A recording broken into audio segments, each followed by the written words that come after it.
Good morning, everybody. I was listening to the Hugh Hewitt show. You know, I would much rather maybe listen to other shows, but I appreciate what Hugh Hewitt offers. And this morning he was playing a speech that Kamala Harris gave. And she's running for president, and Hugh Hewitt contends that she's either going to be the Democratic nominee for president or for vice president, or perhaps she'll be the Democratic nominee and there'll be a third party, perhaps, with all the different people running. He said maybe Howard Schultz might run third party, which would be wonderful. I suggested yesterday that Donald Trump, having so much in common with Democrats in general, he could probably run on both tickets, and it would be great, because he could probably win, you know, especially in open primary states. He could probably win both tickets, and I don't know if across the country that could be done, but I know in New York, for example, you can run on more than one party, and we actually had some people in the state legislature running both as Republicans and as Democrats. So we could see what could happen there. And it would be great to have him actually up there debating all of these radical communists who are calling themselves, ironically, Democrats today. And Kamala Harris, in her speech, put out a dog whistle for the anti-Semites. As much as she calling out anti-Semitism, you know, in her phony way, we know she's an anti-Semite. That's pretty obvious. And her dog whistle about the bankers, we all know that that's a dog whistle to the anti-Semites, and that's who her base is. The Democratic base is extremely, even though I don't like that term anti-Semitic, but they're certainly anti-Jewish. You know, the term anti-Semitism somewhat racializes Jewish identity, which is wrong. Judaism is a religion, and to dare insinuate that our president, whose daughter is Jewish, and more Jewish than all of these phony liberal commies with Jewish names, when his daughter actually, maybe not, you might argue, it's not up to the most ultra-Orthodox standards, but essentially the basic laws, according to Chazal and everything she does, that's questionable. She has a heter from a Rav, and it's reliable. And how many Jews bother to ask a rabbi, can I do this, can I do that? You know, and she does have a special situation.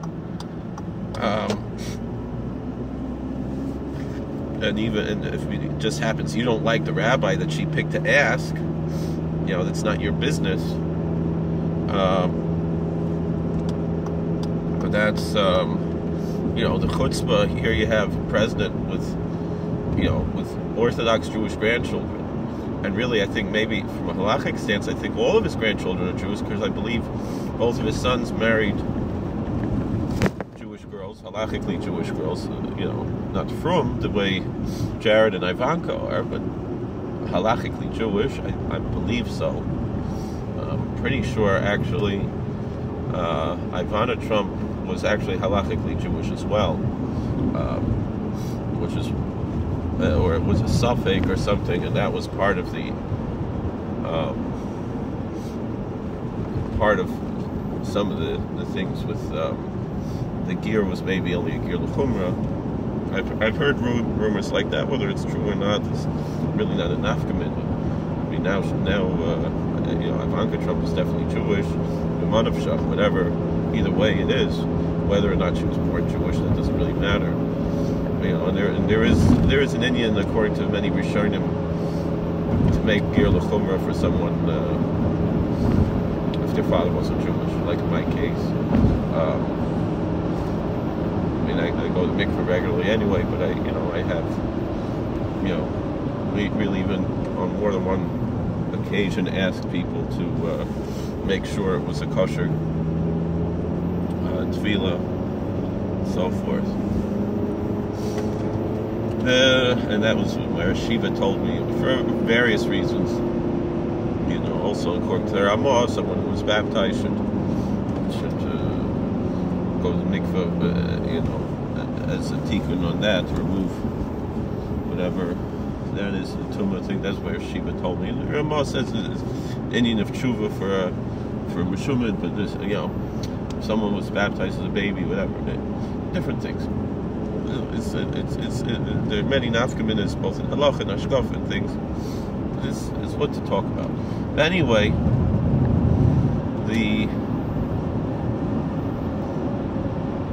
got stuck behind all these slow people. We'd like to work again.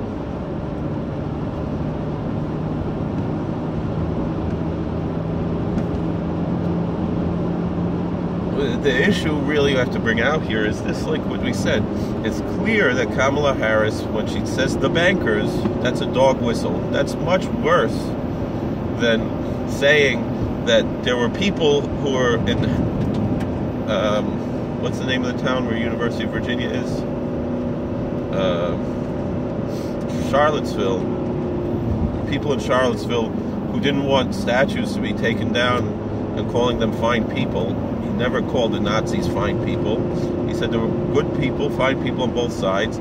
But he didn't mean the Nazis, he didn't mean the KKK people, who were Democrats, all of them. I mean, the fact that a person, I mean, race really doesn't matter at all about anything. What matters is the individual. But, you know, you want to call someone an Uncle Tom. It's an Uncle Tom for any person of, you know, who happens to have a little bit more metal in their skin or whatever, to vote for the Democrats, which are the party of the KKK. I mean, even LBJ, who everyone's, oh look, he signed the Civil Rights Act. First of all of those, it was Republicans who voted for them. It was Republican legislature who brought those up. The Democratic legislators opposed them. LBJ broke with party, but he said, when he did it, he said, this'll convince, and he used a very horrible word that we shouldn't use.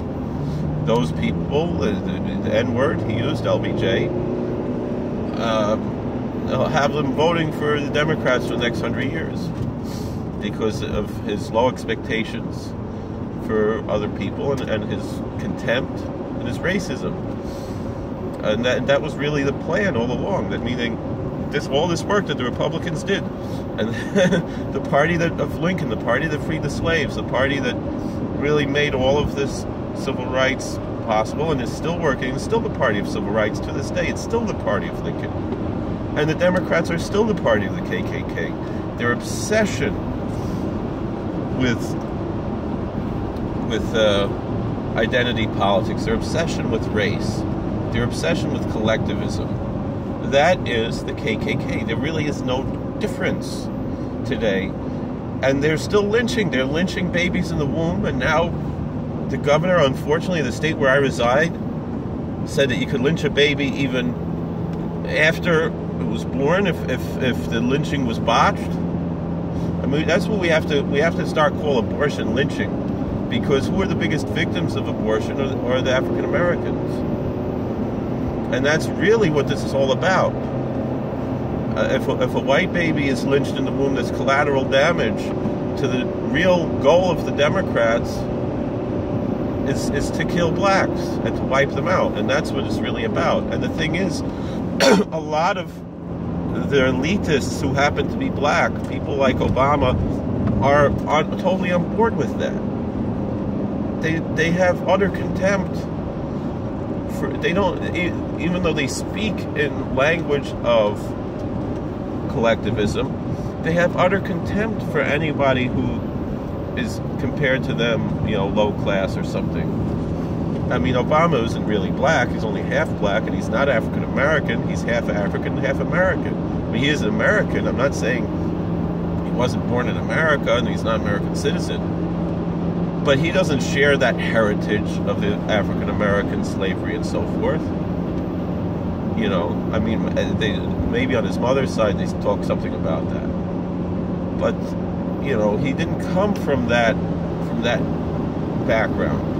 His father's family were the type of warlords who sold the future African Americans into slavery.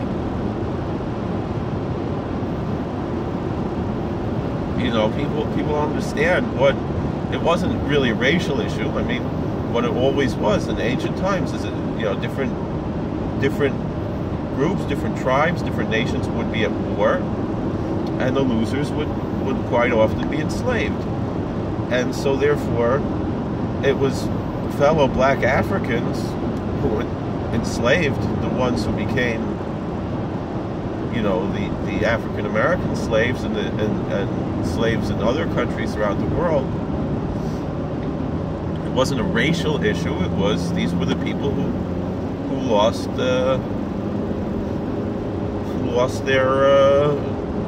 their wars, and that's how, you know. And the duplicity of someone like Kamala Harris, a member of the party of the KKK, to accuse someone of the party of Lincoln of racism and this and that. It's utterly ridiculous, particularly when we have a president who's always been, all his life, supportive of different races, different religions, and how they try to paint it that, you know, somehow caring about the border is a racial issue. It's nothing racial about, you know, trying to do one of the very few things that the federal government really has a mandate to do, is to protect this country from foreign invasion. It has nothing to do with the color of their skin, it has nothing to do with their ethnicity or race or anything like that. It has to do with, well, who's coming in? Are these people law-abiding citizens? Or are they criminals? Are they terrorists? Who are they? Let's find out. Let's have time to learn who they are before we let them in. That's the job of the federal government. You know, it's really quite simple. And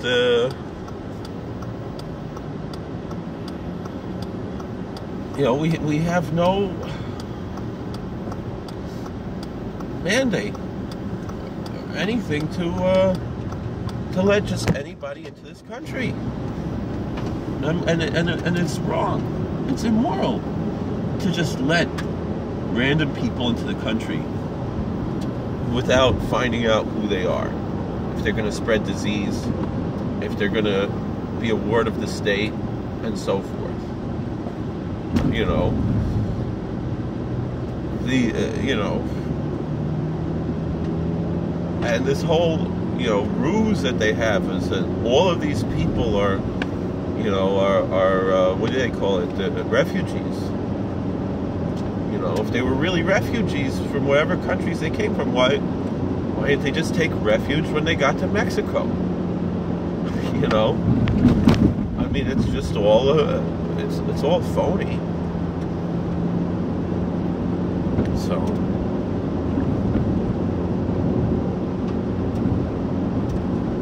this is you know, just a bit of what we're discussing here, and the, you know, other issues like this.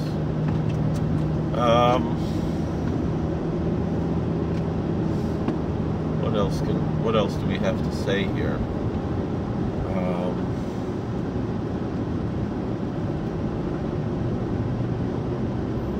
But you know, this is something that we have to get out.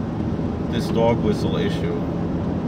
They always claim Trump, a member of the party of Lincoln, whose daughter is Jewish, and then the Democrats will say, no, she's not really Jewish, she converted. What the hell does that mean? You know, does that mean that you know, Sinead O'Connor's not really Muslim because she converted to Islam? She's really still Catholic, but she converted to Islam? Like, what the hell does that mean, that she's not really Jewish? You know, that's not how any of this works. Judaism's a religion, not a race. and she is 100% Jewish, and she's really more Jewish than people who don't keep Shabbos, don't even try to keep, don't even think about Shabbos, don't even go to shul on Shabbos and say Baruch Atah Hashem Mekadesh HaShabbos. That's part of a basic thing of being a Jew is keeping Shabbos in some form. And I can understand. You want to, be liberal about electricity. There were many great poskim who had different views about electricity, or even you want to say riding in a car is a grama and this and that. It's not something I would do, but there are things that could be said about that meaning to the point where someone's not yotzim in a klal, someone doesn't lose their Jewish identity necessarily because they drive in a car on Shabbos and drive to shul on Shabbos or something. They're still probably violating the halachas. You can discuss the issues here and there. Because there are certain things that are clearly, any of the lamates malachas to do them kedarkam is absolutely forbidden. That's not a question. You want to argue different things are grama and different things are not exactly a malacha, maybe not even derabanan, and you want to discuss here and back and forth. There's what to discuss, but it's certainly better to be pious and to try to do things in the right way. But you can understand there's room to discuss some of these issues, but.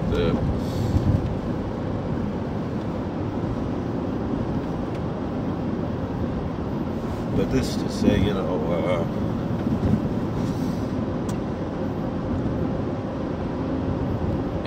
the chutzpah that the Democrats have, and that they try to hide behind insignificant things like race, which really don't matter, when they're the ones who made race into an issue in America, the Democrats, and they still make it into an issue. To the Republican, the individual is what matters. The most important minority is the minority of one. We have 300 million minorities in America. Each individual has to have their rights protected, and that's why America is a republic, and not have the tyranny of the majority that is the scourge of democracy and always has been, and why democracy is not the answer to all of our issues.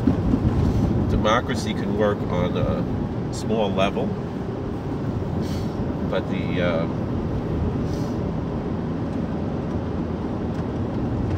this country is not a democracy. There are certain democratic aspects of the country, but it's not a democracy. It's a republic with certain democratic aspects.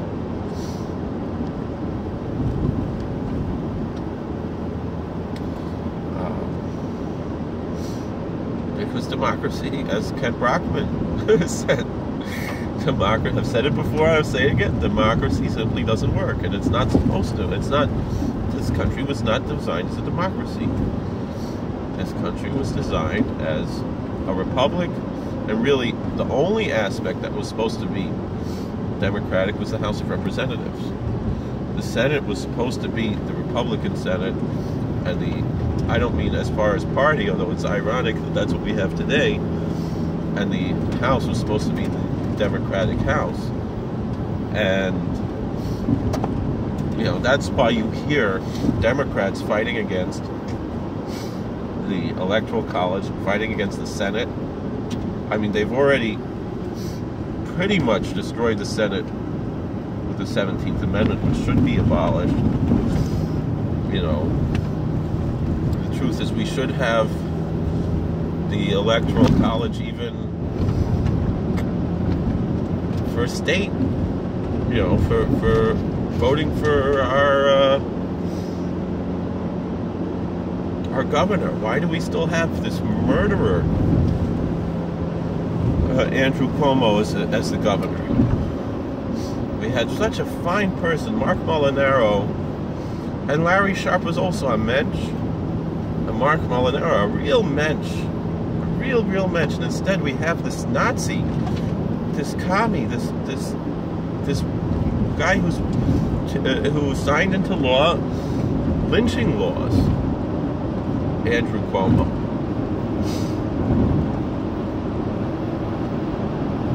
It's unconscionable. He's a grand wizard.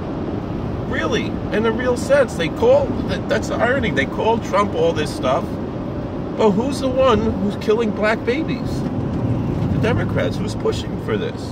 The Democrats. You know, and Trump was not a big ideologue in these things. And that's the big chutzpah that they say, you know, they called the Republicans homophobic. You know, Donald Trump, certainly from all the ones who are running for the Republican ticket, is the most pro-gay. And really, in history, is the most pro-gay president in history. He really doesn't care if, you know, he ran as a Republican, you know, waving the rainbow flag with Gays for Trump, with no shame and no embarrassment, and you know, welcome and saying that, you know, a major reason why he wanted to,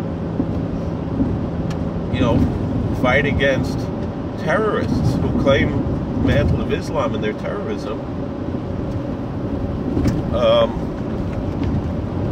is because it's going to be dangerous for people who identify as homosexuals.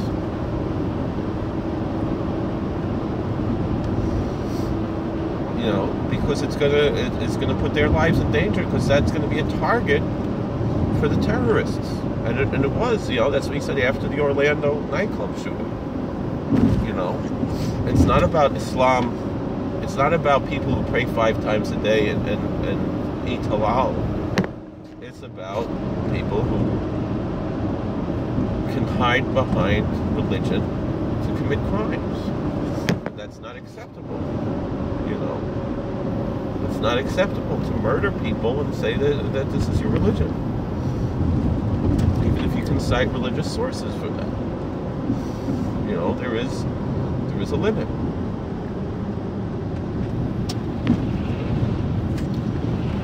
And it's not Islamophobic. You know, to say that. It's if in fact, and the fact of the matter is, it protects the people. Most Muslims who came to this country came here to escape that type of stuff. You know, they specifically came to America because they want to be able to practice their faith without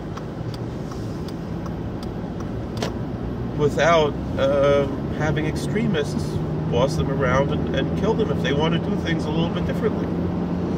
You know, and the truth of the matter is, Islam in America has flourished in a way that it hasn't in 500 years. You know, meaning that there's a restoration of classical Islam. It's happening in other places in the Muslim world, but in America, really more than other places, because the members of the Islamic world are going back really to the way things were, like in the golden age of Spain and so forth.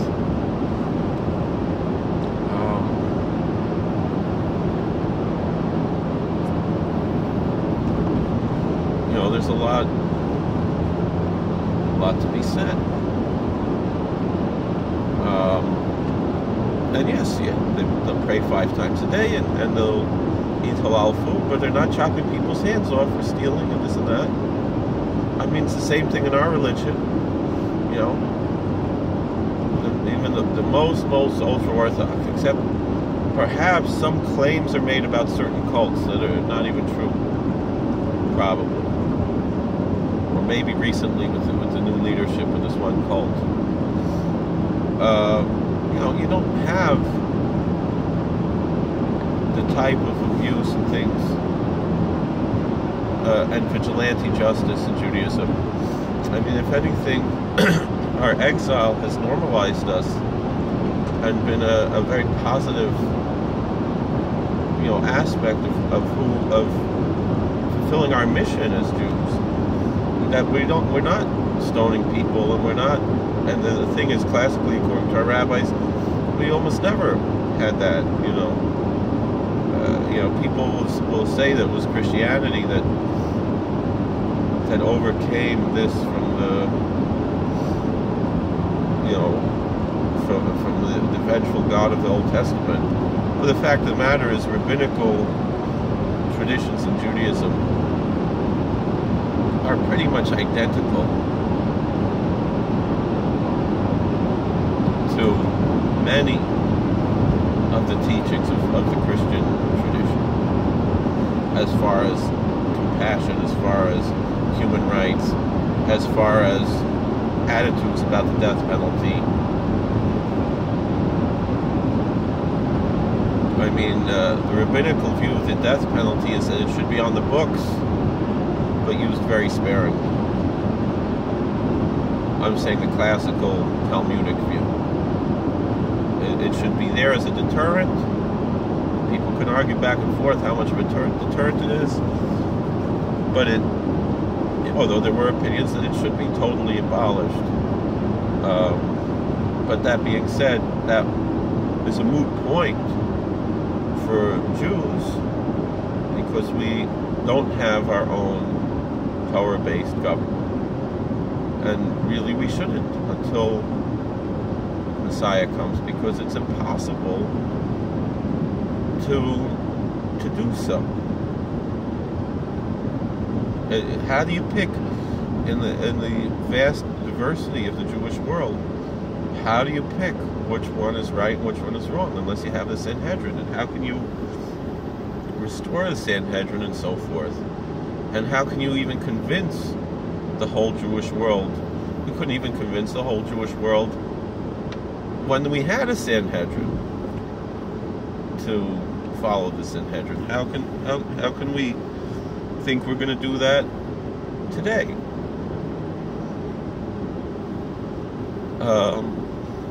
There has to be a supernatural intervention that changes our hearts and with the coming of Messiah.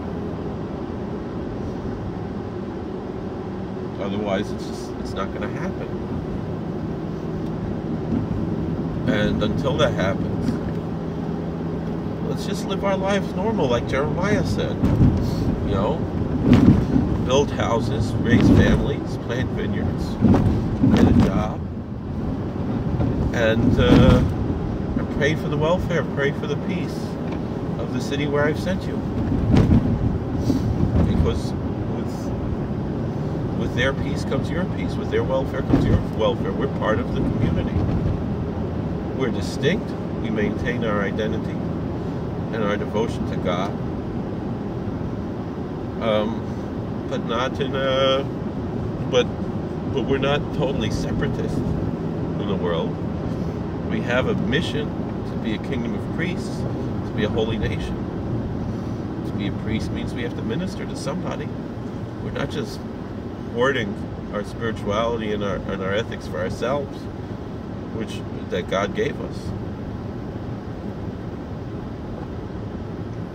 We're here to share, but we also understand that we are an exiled people, and we don't have the right to do everything, whatever.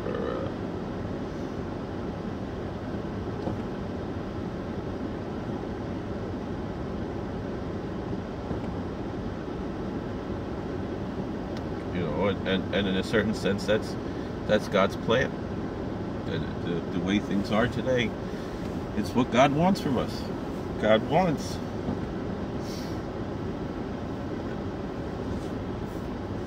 that us as an exiled nation, we should be limited in our scope and certain things, and focus on certain other things for the express purpose of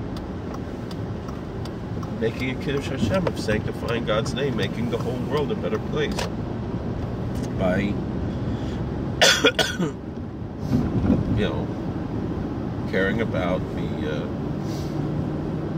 value of individuals and human rights, and teaching ethics and morality teaching, you know, the importance of the sanctity of human life, you know, the prohibition against murder and theft.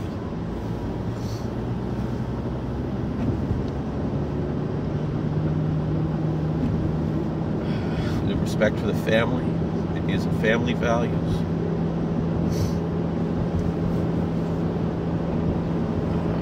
You know, respect for creation, respect for God,